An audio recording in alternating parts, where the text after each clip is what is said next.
So the next thing we will do is to find staff members who have handled transaction for all libraries in the system.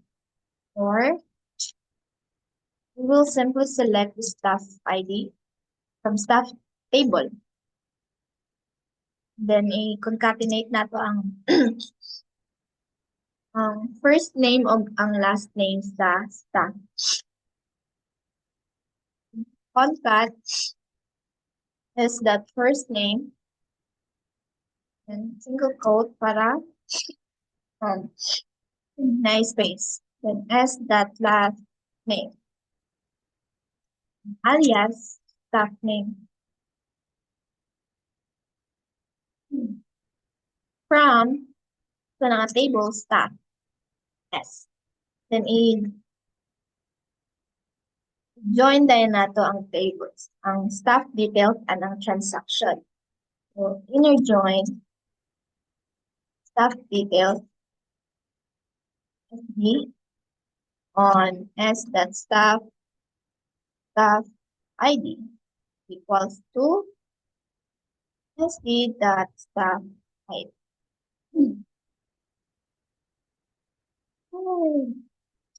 Staff ID.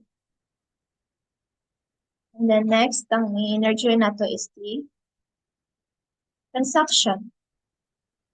Transaction fee on staff details and staff details ID equals to lain kitanawon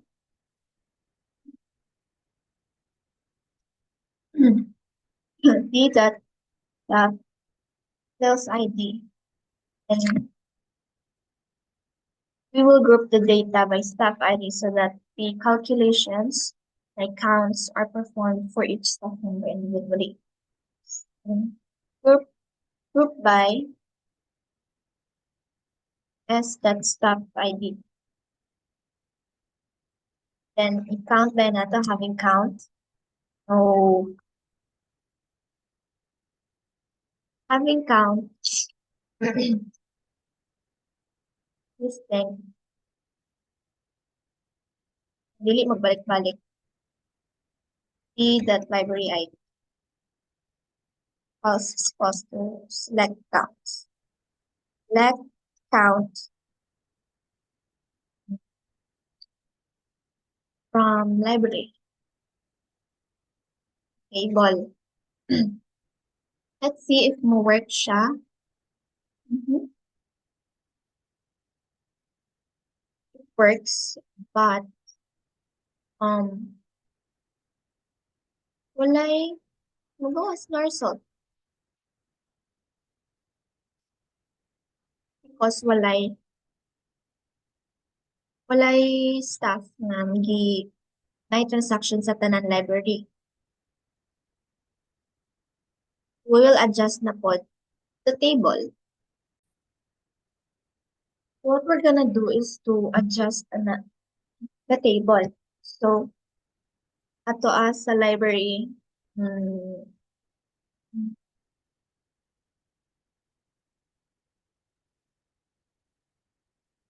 here, transaction. Okay. Transaction ato ang i-adjust. So, for example, ang library ID is yes. And 06, 205,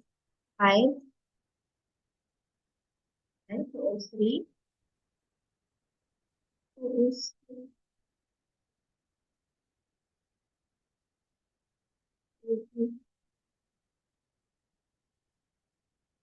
1, 2, 3, 4, 5. Anong 201, 206, GY 202.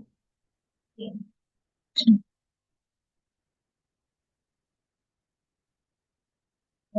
I-edit na to.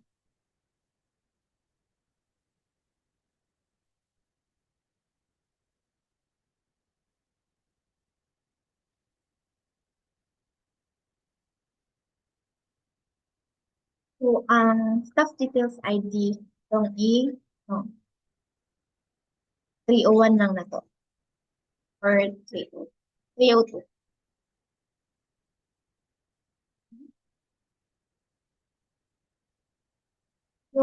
ang staff details ID,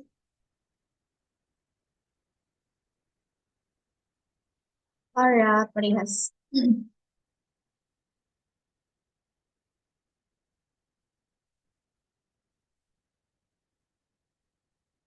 Lastly, here,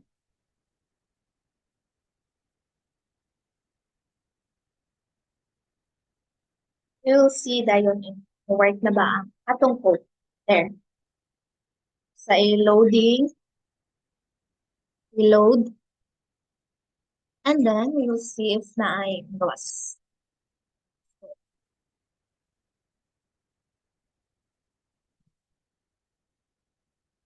Okay.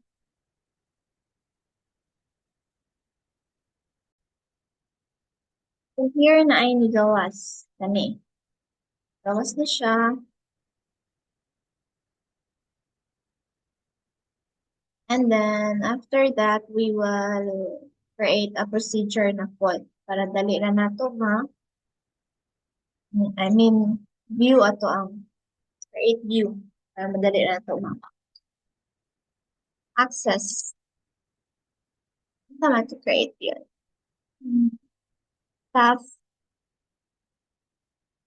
with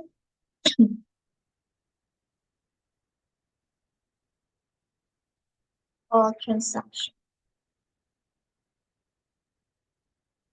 No.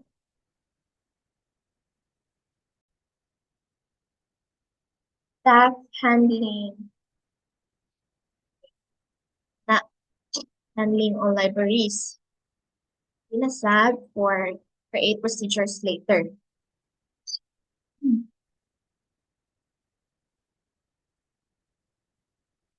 And then, mag-create ako ng procedures.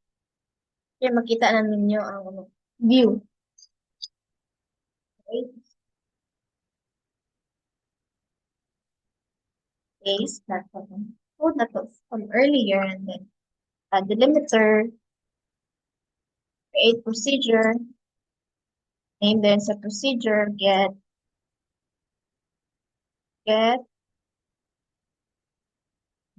staff handling all libraries.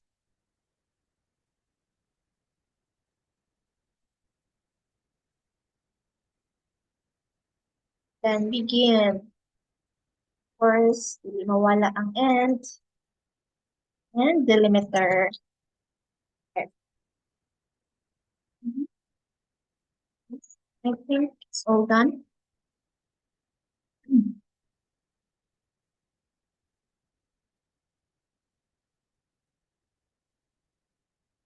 We'll see na ba?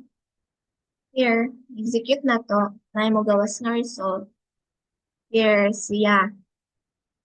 We solve the problem number 5.